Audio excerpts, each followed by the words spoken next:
Recording. Okay, good afternoon, everyone.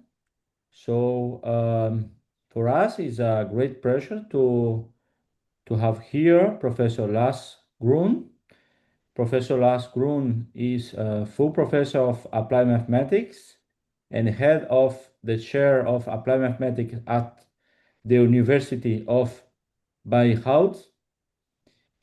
He's a well-known specialist in control theory. And today he's going to talk about the title is Can Neural Networks Solve High-Dimensional Optimal Feedback Control Problems? So Professor Lars Gruene, you have the word, and it is a great pleasure to have you here. Thank you very much for the kind introduction, Professor Sousa. I'm going to talk about precisely the topic that you just mentioned. Can neural networks solve high-dimensional optimal feedback control problems? This is joint work with a couple of people. I should first mention my student Mario Sperl, because he worked out many of the technical details and also did all the simulations, most of the simulations I will show. And then it's also Luca Saluzzi, who is actually not in Rome anymore. He recently moved. I forgot to update. He's now in Ferrara, still in Italy, and Dante Calise, who is still in London. And the whole project is supported by the German Science Foundation, Deutsche Forschungsgemeinschaft, in the program Foundations of Deep Learning. That's this FODL here. Okay, so what's the problem setting? So I'm talking about control theory. And I will not really, or I don't need to have to decide whether I look at problems in continuous time or discrete time, because essentially the problem I'm talking about is roughly the same, and the problem is the same. So in continuous time, what we have is an ordinary differential equation. In my case, it's finite dimensional, so x, the state is from Rn. And this differential equation here, x dot equal f of x of t u of t, describes how the state evolves. And u here is a control function. So this is something we can choose, and we would like to choose it so that the system behaves in the way we would like to have it, right? We will see in a few minutes a little example, and I have another example later on so that you can get some idea what this means. The movement of this x of t is started in an initial state, and this is called x naught. That's the state at time t equal to 0. And alternatively, if you do not want to model with continuous time, you can model in discrete time. What you can also do is you can, of course, discretize this differential equation here and come to a discrete time model. In this case, it's not the derivative that is determined, but the next state directly, the state at time t plus 1, is determined by f of x t ut. And of course, you should not see t plus 1 as one second or so. It's just one time unit, and the time unit can, of course, be very small. It's just convenient to write it in like 0, 1, 2, and so on. F is a vector field up here, or just a map down here. And the purpose of writing the control system in that way is that we would like to do optimal control. And in particular, what we would like to do is infinite horizon optimal control, which means that we take a cost function called a running cost or stage cost function L, which takes the state, which takes, and there's a typo here, that should be u, which takes the state and control, so x and u, maps it to a real number. And then what we do is we integrate from 0, so from the initial time, to infinity over this number here, or in discrete time we sum from 0 to infinity over that number. And if you wish to make it a bit more flexible, you can actually use what is called a discount factor. That's a number between 0 and 1, 0 excluded, which multiplies this cost with a power of t, where t is the time. So this means that we really look from now to infinity and give a value to each trajectory, which of course in this general framework here could also be plus or minus infinity. You have to pose your problem in a proper way to avoid that we get to plus or minus infinity. And that's essentially the problem we would like to solve. Solving means that we would like to find the optimal u here, right? The u that given an initial condition x naught, minimizes this functional here, this integral or the sum. But what we are usually looking at, here's the problem again, so here's the minimization objective again. What we are usually looking at is not a u in terms of t. What we would like to have is a u star as the optimal control, as a map from the current state x of t to the control values. So rather than computing this u star of t for all times beforehand, we would like to compute this map f, right? And then by means of the map f, knowing what the current state is, we compute the control. That's called a feedback control. In this case, of course, an optimal feedback control. Once you start computing it, you may have to be content with an approximately optimal feedback control because you can't really compute the optimal one. But the question is, why feedback control? And the reason is that we are really looking here at something that evolves on a very long time horizon. I mean, you could reasonably argue that in reality, nothing is infinitely long in time, right? Everything ends at some point. But here we're talking about processes that run for a long time. So you probably, maybe you would like to regulate an air conditioning to maintain a certain temperature in a certain bandwidth with minimum energy. And of course, this is usually running over days or weeks or months, right? And not just for a couple of minutes. So this is something that you would model with an infinite horizon functional because there's no determined end time and the time is very long. Likewise, we will see later the example of controlling a convoy of vehicles to maintain a certain distance. Of course, you could say, I only have to do it from the morning to the evening when they are driving, but this time is already so long that you better model it with an infinite horizon functional. Again, there's no real end time, right? Of course, there will be an end time, but you usually do not know in advance, or it's very far in the future. Well, why feedback control? Because mathematical models are never exact, right? The model that I had with the x dot equal f of x and u, or xt plus 1 is equal f of xt and u of t, this model always has errors, right? Either because there's something we don't know, like environmental influence, like think about a car and there's some wind blowing, or the road is not exactly in the shape that we expected it to be. And you can't really model all this, right? So this means that your model is usually not equal to what is really going on in reality. And that's no problem over a small time horizon, right? And a not so accurate model works nicely over a few seconds or so, but it doesn't work nicely if you use it to simulate over a whole day or week or months, right? And that's why we need feedback, because with the feedback, we can inherently correct the computation of our u of t. We can essentially look at what is x of t and then determine the u on the current state. And if the current state evolves a little bit differently and the f is designed properly, then this can compensate for perturbations. I have a little example here. That's an experiment we conducted a while ago, actually a PhD student. So this is an inverted pendulum. It's swung up. There's optimal control in the back, and what you see is that the student now starts to tease the model, and the model is able to react because it's a feedback law, right? It determines that there is a deviation, and even if he pushes it down completely, it will be able to detect that and move up again. Yeah, so that's why we need feedback, because we have to be able to react to perturbations, but also to model uncertainties, model errors, right? And how do we get that? Well, there's a very classical approach. There is the so-called dynamic programming approach, which involves the Hamilton-Jacobi-Bellman equation, or the Bellman equation. This is on this slide. So first we compute an auxiliary object, which is called the optimal value function. And this is this function v, which assigns to each initial condition the best possible value that we can achieve when we go over all u. This curly u here is the set of control functions over which we optimize.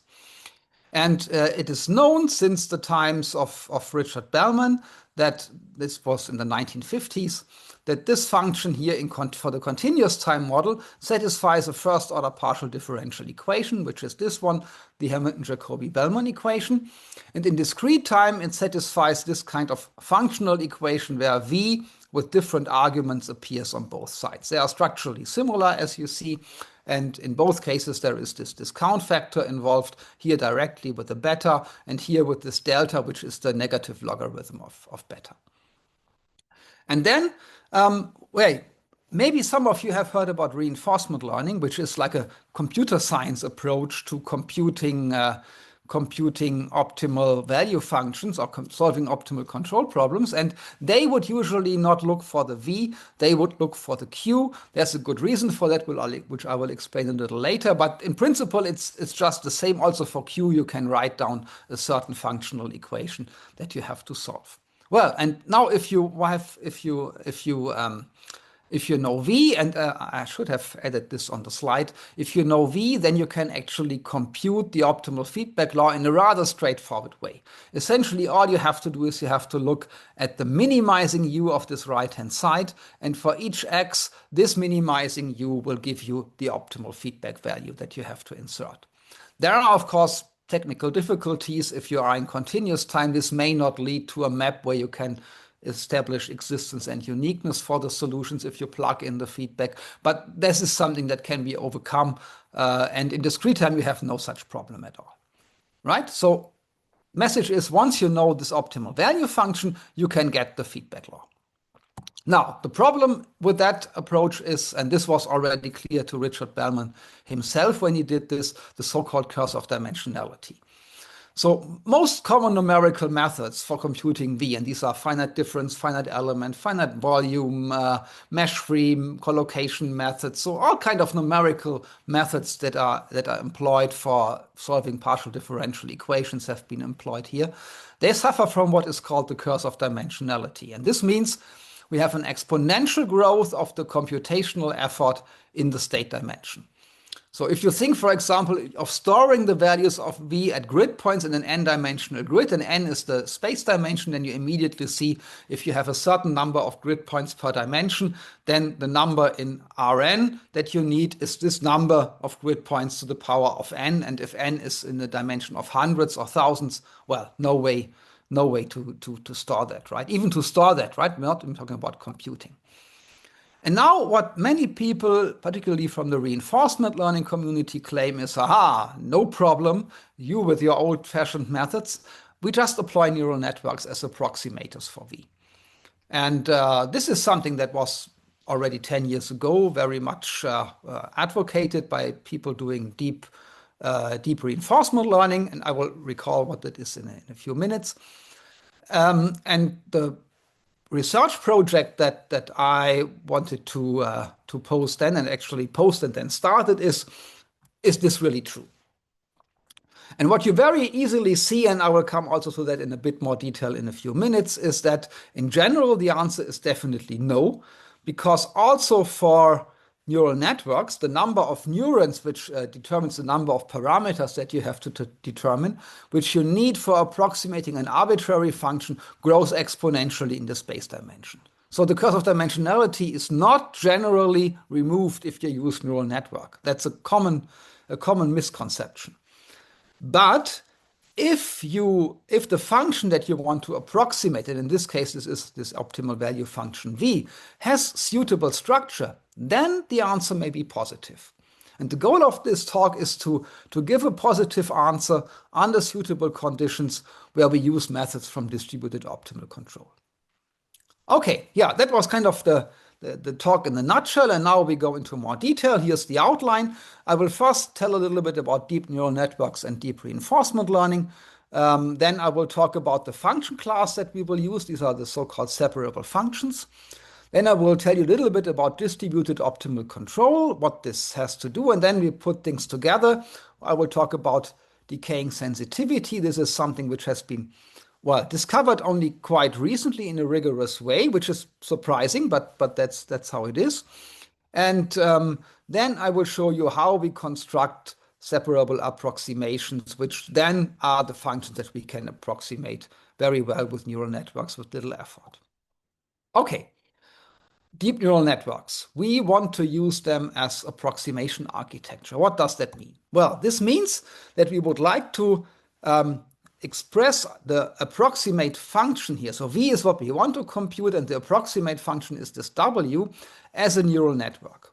So how is a neural network a function? Well, what we do is we have here the input vector, which, well, now it's d-dimensional. D and n are, well, used synonymously in this talk. So this is the state vector that we put in there. Then something happens here throughout the network, and in the end, we get one value. So each circle or square here represents one scalar value.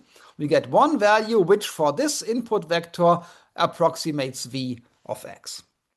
How does that work? Well, these numbers here enter these blue circles here, which are called the neurons, and within the neuron, this operation here happens. So we make a weighted sum of the x. This dot is the scalar product. We add what is called a bias term, so we have an affine linear map in the input, and then we apply a scalar function sigma 1, which is called an activation function that goes from R to R, right? And for each of these neurons, we use the same sigma, but we use different weights and different bias terms, right? So this makes this very versatile. And then we have a second level where exactly the same happens, but instead of the x, now the values from the previous so-called layer, the layer 2, this should be 1, this should be 2, sorry, from the previous layer enter and give the values here. And then at the end, we just build an affine linear combination of the values on the highest layer to give us the scalar output.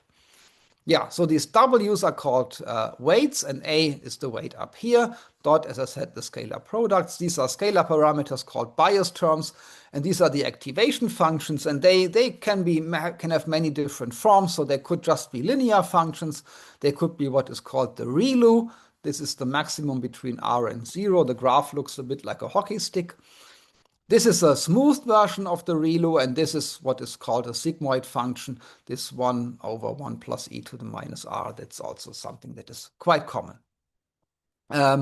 Yeah, all these weights and parameters, we combine them into a large vector theta. So all these w's, b's, a, and c go into this vector theta. That's the vector of parameters.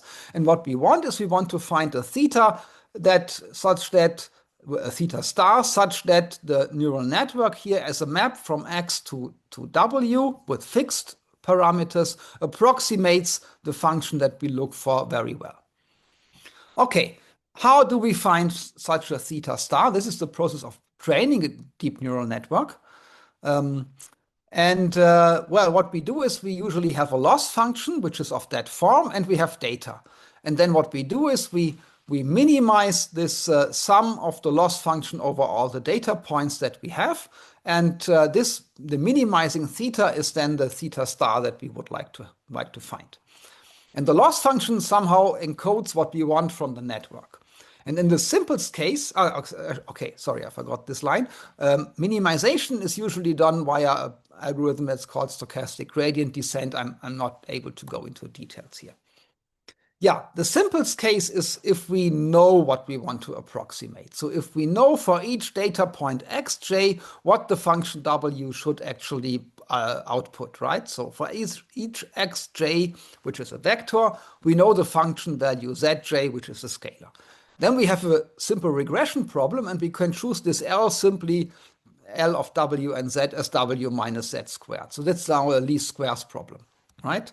So it's a generalized least squares problem. Our loss function just penalizes the distance of the output of the network and the desired output norm squared. Well, actually, in this case, it's scalar, so we wouldn't need the norm. But in general, it could be vector valued, and then, of course, you need the norm. Okay, that's the simplest way. But of course, we don't know what the optimal value function is. This is something we would like to compute.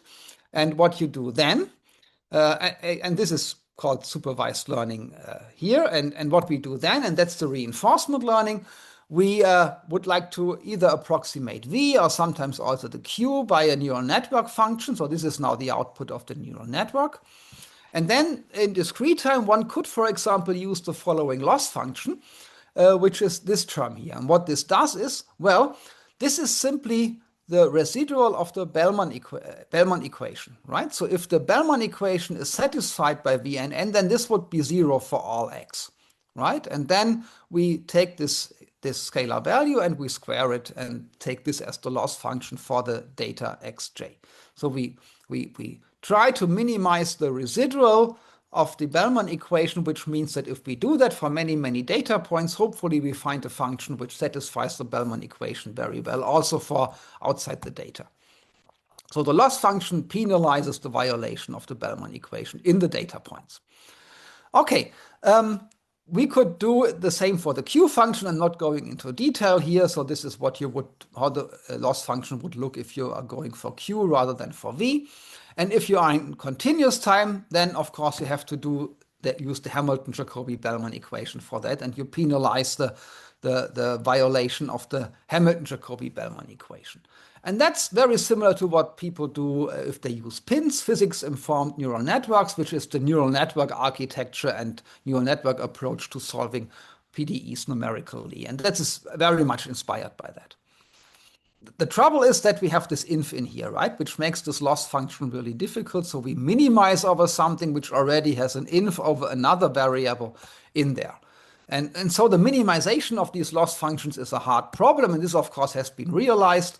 And there are many remedies, and I will not talk about this very much because it's really not the center or the focus of this talk. You could compute this iteratively by basically doing iterative regression, which is very nice because you can implement this easily as a standard regression problem. You could, rather than computing the inf, use a second neural network to compute the approximate minimizer, which would then at the same time be the feedback law that we look for. That's called an actor-critic method. And once you have this approximation of f, you could actually also use loss functions which not penalize the deviation of Bellman equation, but rather directly optimize the cost small l here that we are going to use, and that's what is called a policy gradient method. So all this is used. It's a challenging problem. I will not go more into detail here. I will talk about a much more fundamental problem. If we are going to use any of these techniques, we have to make sure that the neural network is able to represent an approximate value function, right? And this for large space dimensions. So we would like to be able, the answer to the question, is the neural network expressive enough to do that? And that's the topic in the remainder of the talk now. And the first thing you have to look at if you want to see whether a neural network can approximate certain functions is what is called universal approximation theory. Forget about the details here. This just fixes the function spaces. Universal approximation theorem, this is a mixture of different of these, says, for example, if our activation function has a certain regularity, in this case infinitely differentiable and not polynomial, then actually for any desired accuracy epsilon, you can find a neural network, and it only needs one hidden layer. So it's not a very deep network. It's actually a rather shallow network that provides an approximation W, which is actually so that this infimum here is okay for all g. And the infimum here is over the infinity norm over all x. So it's not pointwise in x. So it's really one infimum over all x. And this is then less or equal than epsilon, right? So that's what we can do. So and this works for all g in that class. So for each g, we can find a theta so that the neural network gives an approximation. And even more, we can also give an estimate for the number of neurons that we need. And here what you see, this is precisely that, well, if you look at the dimension n appears here in the enumerator, and this means that if n grows, then this grows exponentially. There's even something more subtle in there. If you look closely at these results that give these estimates, then actually the number of this O term here, right, where constants are hidden, this O term is only correct if we vary epsilon, right? So if we fix n and m is a measure of the regularity of the function g. If we fix n and m, then this is a true statement. But if we fix epsilon and vary n, then this is not a true statement anymore because the constant that we have in here may actually depend on n. So it means that it could even grow faster than exponential in n. We don't really know. At least I'm not aware of any result that makes this precise. So in summary, neural networks are arbitrarily good, but the effort still grows exponentially in the dimension. Right? So what we need now are suitable function classes for this, for which this is not the case. And what we will use are separable functions, and that's a very, very simple concept. We would like to write our v, and we will see later it's not really the v, it's an approximation of v, as a sum of low-dimensional functions, right? So this is what we would like to have, at least approximately later. And the wj are subvectors of our big vector x that is high-dimensional if the problem is high-dimensional.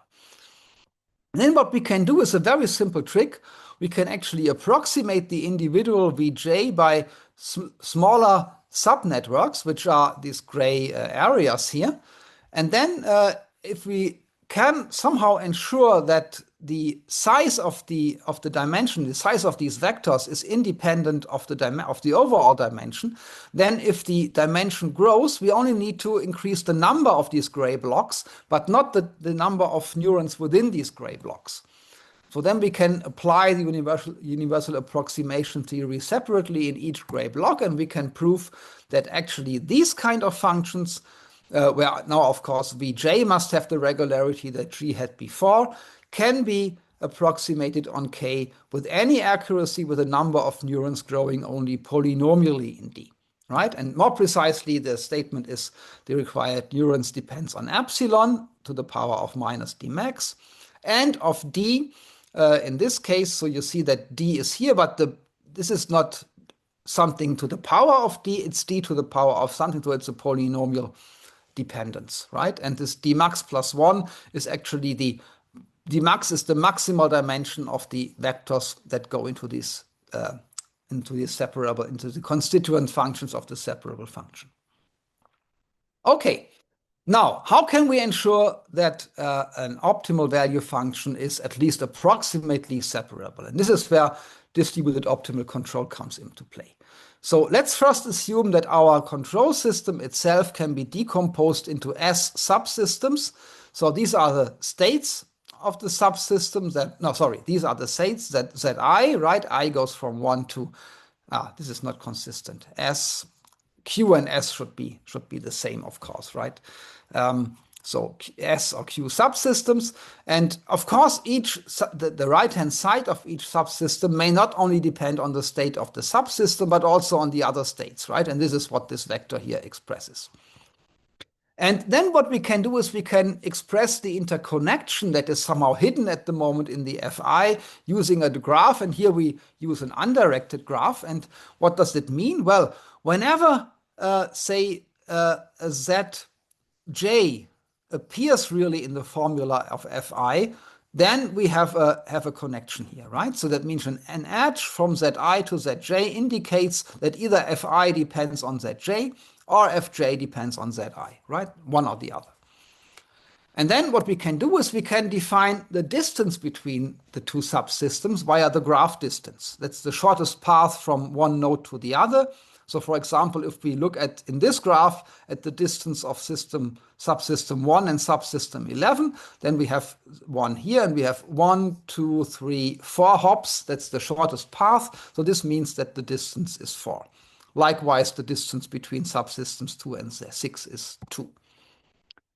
Yeah, so that's the setting. This is the dynamics. And then what we also have is the cost, L, and the cost, we assume, can also be written in such a decomposed form. And now, of course, again, Zj may appear here in Li or not. And then this, we also need to take that into account in the graph. So the graph structure is determined by the Fi and in the same way by the Li. So whenever one Li or one Fi depends on Zj, we have a link in the graph. Well, and now the question is, how does the state of a subsystem influence the optimal trajectories of another subsystem which is far away? And I would like to illustrate this with a little example, and that's this convoy of vehicles I have already announced.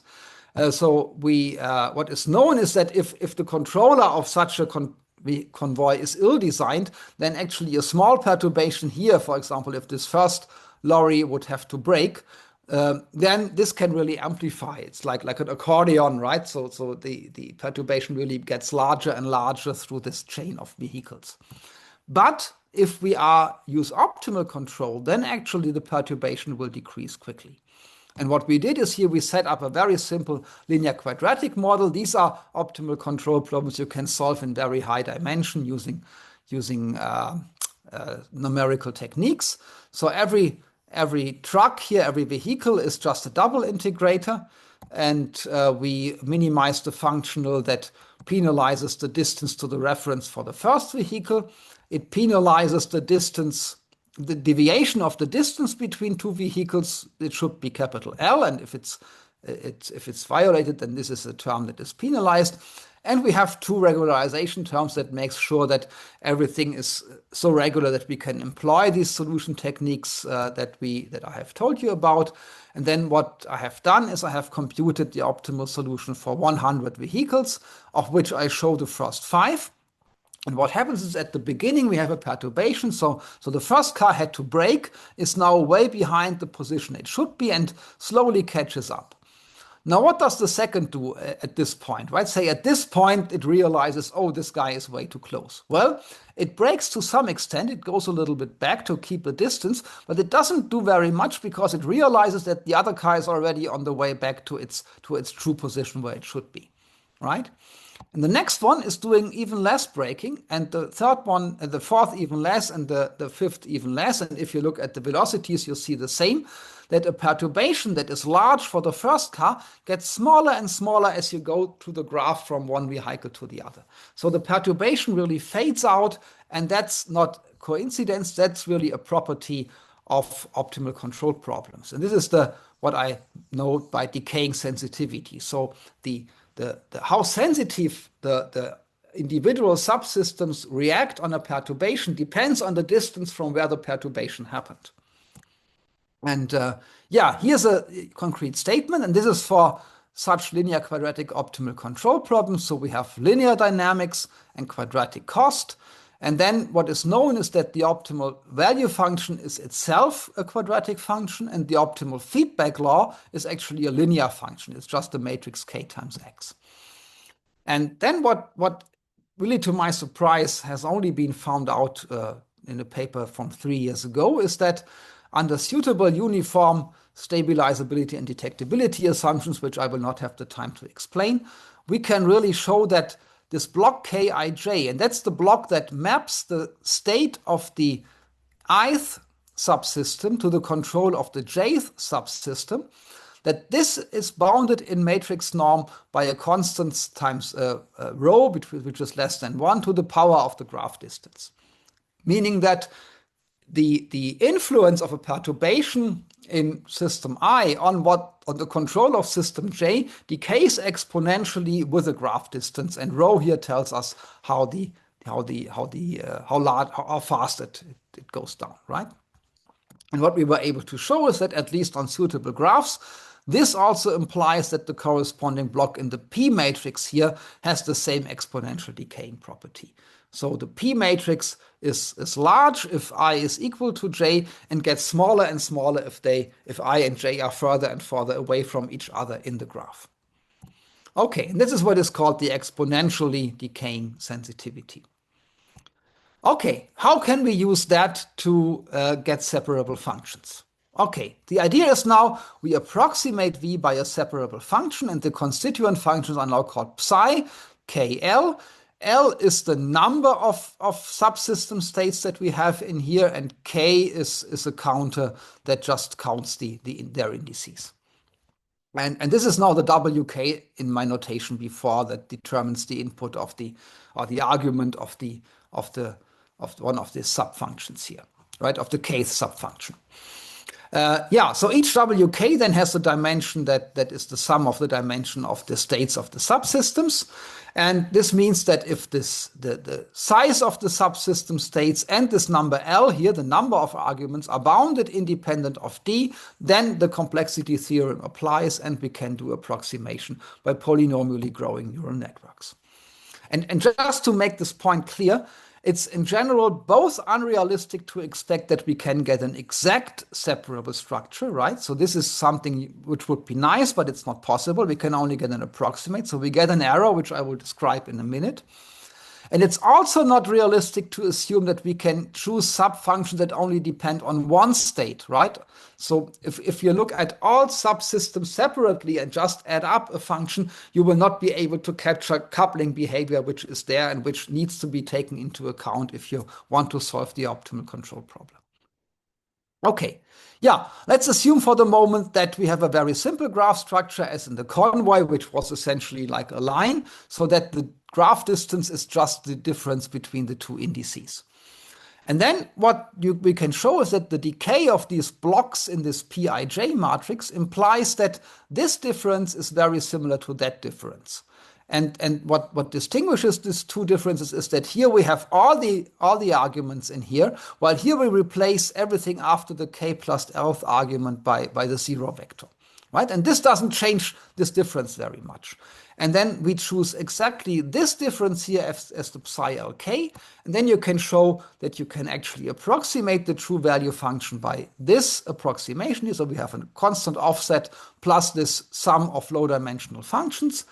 And we can show that when the sensitivity decays exponentially, then we actually get an approximation error, which is bounded by a constant c times the rho that we had before to the power of L. And L is the number of arguments that we allow here in this function here, right? So the higher dimensional we allow the psi to be, which of course means that the degree of the polynomial that bounds the number of neurons, the higher we allow that to be, the better the accuracy is. And yeah, if we do not have this simple graph structure, this holds as well. But then we have to make sure that the number of nodes that are in a certain graph neighborhood of a growth of a given node, they must not grow too fast. So we have to balance the growth of the number of nodes by this quantity. If you do that, then everything is fine. Okay. That's for linear quadratic problems. You don't really need linear quadratic problems to solve. You don't really need neural networks to solve linear quadratic problems because there's an established numerical theory and methods. What about nonlinear problems? Well, for nonlinear problems, we can actually use the same difference. And now what we have to look at the Lipschitz constant of this map here, right? Of the map that maps Zj to this difference here. And then what we can show is if this Lipschitz constant also has this exponentially decaying property depending on the graph distance, plus a linearity in the Zi here, then we can get the same approximation with the same error term here. And now, and what we can also do is, in this paper here, what we did is we can even get estimates if the decaying sensitivity is not exponentially, but only polynomially decaying. That's also possible. And that's very nice because not every real optimal control problem has this exponential decaying sensitivity. And then, of course, the important open question here is when do we get this inequality here? And yeah, we are working on that. We have a first result, which is now ready to being published, and we will submit this as a conference paper to the MTNS conference in February. And once it is published, we will also put it on arXiv, and then you can see how that works. So it works really also for not linear quadratic problems, even at least in a relatively simple setting. But we are quite confident that we can generalize this. Okay, I think I have 2 or 3 minutes left. So let me show a numerical test to show you this is not all theory, but can also be observed in numerics. We start with we consider a very simple linear quadratic problem because we do linear quadratic because there we know the solution and can compare what our neural network does to the real solution. Yeah, A is here randomly generated. It's 200 times 200. So the whole problem is 200 dimensional, which, as you can easily understand, is already, it's much, much, much beyond what a finite element method could handle, for example, right? They go up to 4, 5, 6 dimensions, but definitely not 200. And This, if we generate this randomly but band it, right? So that is like a tridiagonal or what is it, 5 diagonals, I don't know, pentadiagonal maybe, matrix, then we automatically get this exponentially decaying sensitivity, which is shown here. Interestingly, we do not get a low rank structure if we look at singular values of the matrix P, right? So this is this matrix P that we want to, which determines the optimal value function. So low rank methods would not do the job here, right? But this exponential decaying sensitivity we have. We used this network structure for our test. I guess I can go over here quickly. It's essentially the structure we have seen before with this gray blocks. We do not really have another layer that splits up the vector because we already know how to split it up. And what we actually did is we did not use reinforcement learning, but rather supervised learning based on the true V, because we want to avoid effects that are due to, well, the usual problems that you may have with reinforcement learning. But people have done this, so you can look at other papers where people really do full reinforcement learning with a similar structure. And then we actually are able for the two-dimensional problem to reach a mean square error which is less than 10 to the minus 3. And that's for neural networks quite impressive. They are not super accurate usually. If any one of you has ever worked with pins, you will 10 to the minus 3 is already something. And now we check at how many neurons we need. So this is a numerical test on how many parameters we need to get an accuracy of 10 to the minus 3, depending on the dimension. Right? So this is really a numerical test. We start with a very small network with our structure and increase it until we reach desired accuracy. And you see a very nice linear growth. So you don't even see that polynomial growth that we have predicted. I'm not sure whether this is because the problem is simpler or whether you only see that if you increase the dimension even more. But from, say, 20 to 120, it's a very nice linear growth and definitely nothing exponential and no curse of dimensionality. Okay, now the question is, do we really need this structure here? Does this have any benefit? And because we could actually also, rather than this structure, use any neural network, because everything that you can express with this neural network, you can also express with this neural network. This one is even more versatile. So what's the benefit of using this particular structure? And the answer is, well, actually, there is a benefit because the amount of data that we need and also the number of training epochs, that's essentially the number of iterations that the optimization algorithm for determining the theta star needs, is much smaller for the structure where we have these subnetworks, right? And yeah, we observed that first numerically, and now we also have an explanation for that. That's actually in line with known results about sampling efficiency in the high data regime, also with results that are known for anchored decompositions. And we are currently investigating this, or rather, one of our master students is investigating this in more detail, and hopefully will come up also with nice estimates for the number of training points that we need. Okay, yeah, with that, I'm at the end. So a few conclusions. So it's really true that if we have a separable structure, then deep neural networks can overcome the curse of dimensionality. And distributed optimal control is actually a very nice tool to obtain first decaying sensitivity estimates and then to construct several approximations to the optimal value functions. And for nonlinear problems, the interesting part is a certain Lipschitz constant, and this is something we are currently investigating. So we are investigating conditions for decaying sensitivity for nonlinear problems. What we are also interested in is non-smoothness. It is known that optimal value functions are not always smooth, that this gives a whole set of other difficulties. We have some first existence result of non-smooth solutions using networks that deliberately use these ReLU functions to create non-smoothness. And also the sampling effort, as I said, that's currently topic of a master thesis, and maybe we will get to more there. Yeah, with that, I'm done. I have a few references here in case you want to read more details, and I'm very happy to answer questions if you have any. Thank you very much. Okay, thank you very much, Professor Gruene. So we open the turn for questions. So we have one question here of Jose Pedro, please. Yes. Hello, good afternoon. I have a question. In your neuronal networks, how do you select how many hidden layers and how many neurons you have on your networks? The deepness and the wideness, please. Yeah, so we only used one hidden layer here, but we have already done some experiments showing that if you add more, you can get even better. But these results were really with one hidden layer. And the number of neurons, this is the only slide I guess I went over. So the number of neurons for each of the gray subblocks is 16 here, right? And the number of subblocks is determined by the network structure. So here we have actually, we did this for the dimension equal to 1, and the number of inputs here is 10, right? So each block approximates a 10-dimensional function, and it uses 16 neurons. And one question more, please. And how do you select the number of epochs? Because you may have the problem of overfitting or underfitting. Oh, yes, right? certainly. But we are in a high data regime here because we can essentially generate as much data points as we like. So overfitting is not that much of an issue.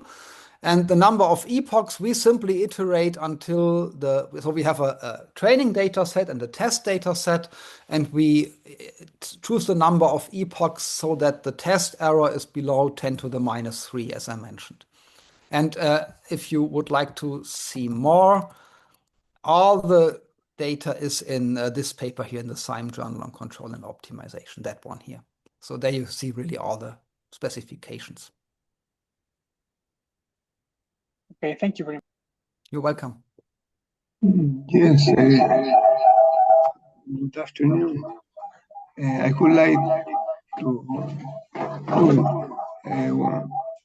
ask one question about the equilibrium time for this problem. How can I calculate the equilibrium time? What do you mean by equilibrium time? Do you mean the time to control the system into the equilibrium? Yes. Yes.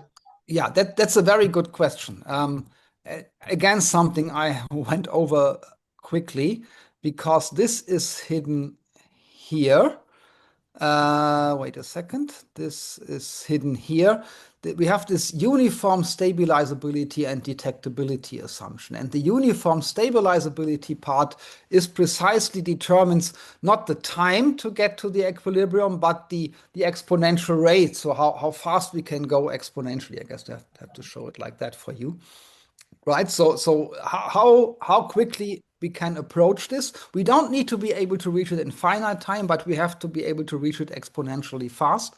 And there's a constant in here, right? So there is this constant, something like e to the minus alpha t, right? And the alpha determines the exponential controllability speed. And this alpha actually goes into the computation of this rho, right? That's how they do it in that paper. So the speed of how fast I can control the system is an important parameter for computing the rho. The faster, the smaller, the closer the rho is to 0. One more question. Yes, please. How can I calculate the solving of this problem using a package like a ECPS or like a R program? Sorry, I didn't understand the last part. What problem? The problem, solving the neural network is possibly to solving with the traditional programs or software like R Studio. Oh, you mean with the R programming language? Yeah, I think so. Yeah. Okay. Now I got it.